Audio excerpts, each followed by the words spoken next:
Hello students, welcome back to our maths class. In this class we are going to start exercise 6.2. So come to page number 122. You can see that your first question is in expression 4 by 3 xz find the coefficient of. Firstly coefficient क्या होता है, तो इसके लिए come to page number 119. You can see that coefficient की definition लिखी हुई है सबसे नीचे. A factor of a term is called the coefficient of the product of the remaining factor. Like factors, coefficients are also numerical and literal. मतलब coefficient क्या होता है, आपको जो क्वेश्चन में नंबर दिया हुआ है उसको छोड़ के जो बाकी के जो नंबर्स और वेरिएबल्स है, जो कांस्टेंट और वेरिएबल है, वो क्या कहलाएंगे, कोएफिशिएंट. तो अपन अपना क्वेश्चन करते हैं, इससे आपको अच्छे से समझ में आ जाएगा. तो your first question, your expression is 4 by 3 xz. तो आपको फर्स्ट क्वेश्चन में क्या पूछा है, x के कोएफिशिएंट क्या है. x के कोएफिशिएंट मतलब x को छोड़ के बाकी जो कांस्टेंट और वेरिएबल है वो कोएफिशिएंट होंगे. तो x को छोड़ के क्या बच गया अपन के पास, 4 by 3 z. तो 4 by 3 z is your answer. x के कोएफिशिएंट क्या होगा, 4 by 3 and z. Okay, next is z के कोएफिशिएंट कितने हैं, 4 by 3 x. z को छोड़ के बाकी के नंबर क्या हो जाएंगे, कोएफिशिएंट. तो 4 by 3 x. अब x और z दोनों के कोएफिशिएंट, इन दोनों को छोड़ के नंबर क्या रखिएगा, कांस्टेंट 4 by 3. तो 4 by 3 is your answer. Question number 2 में एक्सप्रेशन क्या हुआ है, 4x² y². तो सबसे पहले x² के कोएफिशिएंट, x² को छोड़ के क्या बच गया, 4y². तो फर्स्ट आंसर इज 4y². अब x² के कोएफिशिएंट, y² के कोएफिशिएंट क्या होंगे, 4x². y² को छोड़ दो, बाकी जो बचा वो कोएफिशिएंट. अब x² y² दोनों के कोएफिशिएंट क्या हो जाएंगे, 4. तो थर्ड का हो गया 4. आई होप ये कोएफिशिएंट किस तरह निकालना है आपको समझ में आ गया होगा. Let's do question number 2. Write the following variable as power. अब इन वेरिएबल्स को आपको एज अ पावर एक्सप्रेस करना है. किस तरह करोगे, देखो फर्स्ट क्वेश्चन में क्या है, a into a into a into c into c into c. Means a कितनी बार लिखा हुआ है, 3 टाइम्स. एंड 4 कितने टाइम्स, सॉरी c कितने टाइम्स है, 3 टाइम्स. तो a की पावर कितनी हो जाएगी, 3.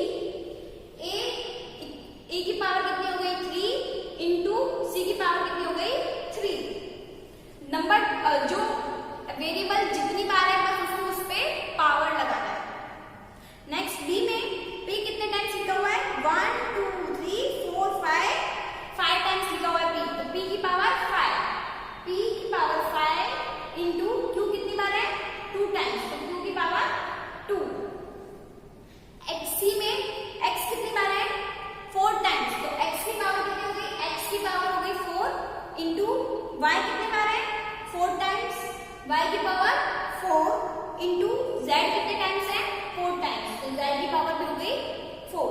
तो this is how you have to represent the variable as powers. Okay, last d1, a की पावर 2, b की पावर 3 एंड c की पावर 2. ओके, वेरिएबल जितनी बार लिखा है उसको उतनी ही नंबर पावर लगानी है. Third one is identify the like terms in the following algebraic expression. अब आपको क्या रिप्रेजेंट करना है, लाइक टर्म्स. तो लाइक टर्म्स क्या होती है, जो टर्म्स सेम होगी उसको बोलेंगे लाइक टर्म. तो फर्स्टली पेज नंबर 120 पे डेफिनेशन देख सकते हो.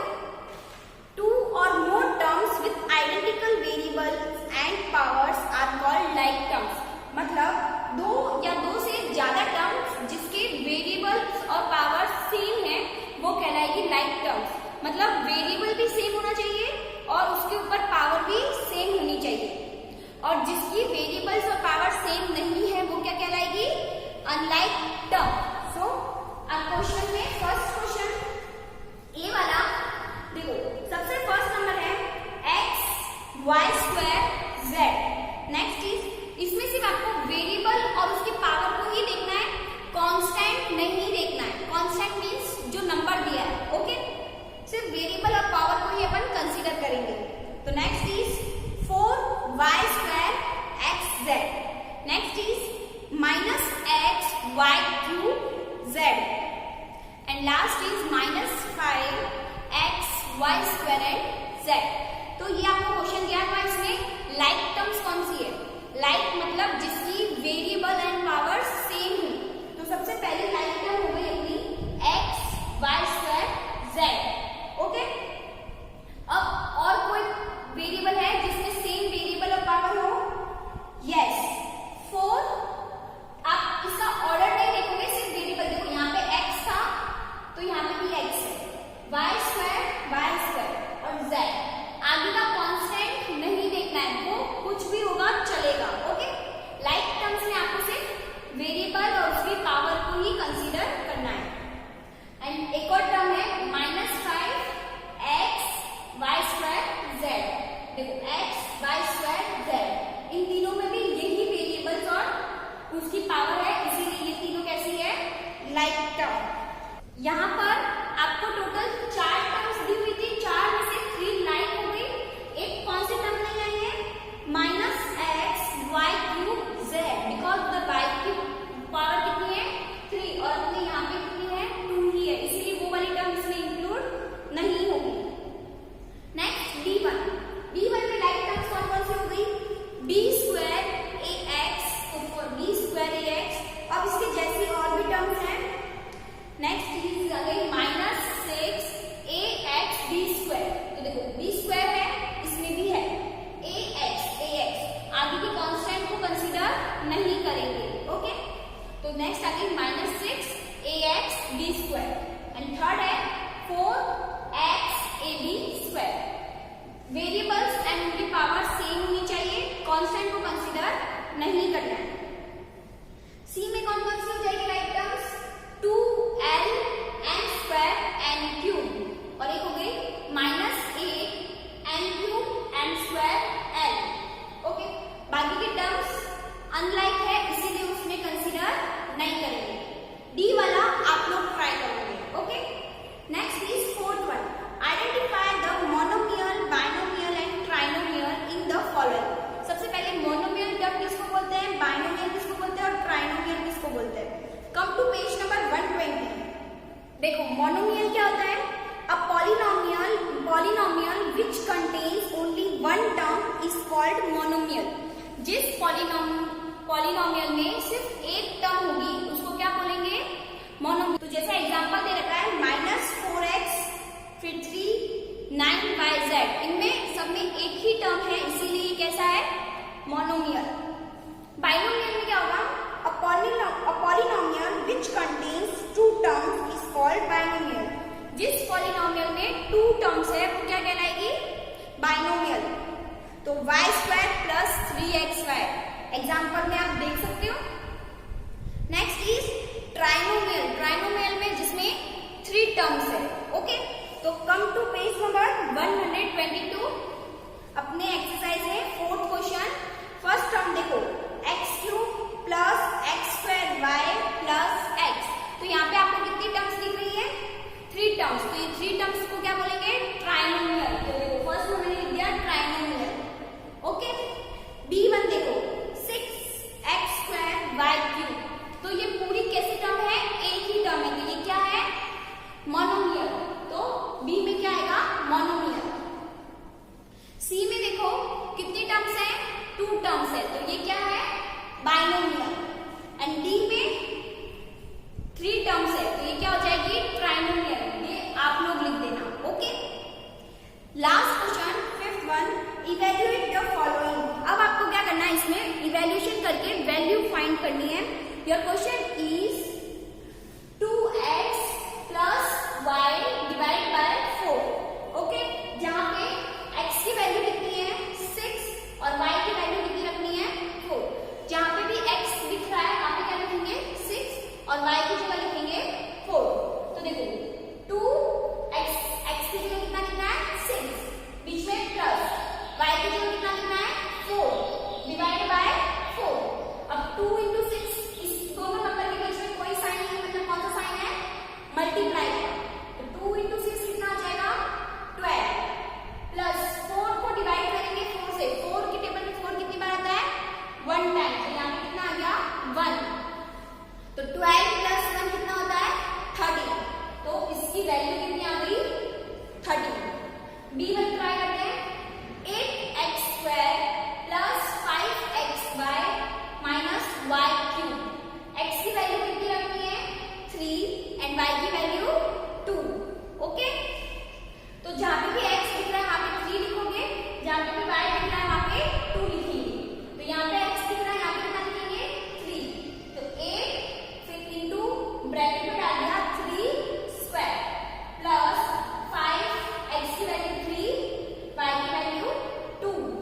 आएगा यहाँ पे। Okay, last question D1, 9x square plus 3x divide by 2 plus 4, x की वैल्यू कितनी है यहाँ पे 5, तो 9x की जगह रख देंगे 5 square, 3 into 5 divide by 2 plus 4, 5 का स्क्वायर मतलब 5 को कितने टाइम्स लिखना है 2 times, 9 into 5 into 5, 3 into 5 15 divide by 2 plus 4। अब इनको सॉल्व करो, 5 5 जा 25 into 9। अब बॉड मास में अपन क्या करते थे, सबसे पहले ब्रैकेट सॉल्व करते थे, अपन ने ब्रैकेट सॉल्व कर दिए, अब करेंगे डिवाइड।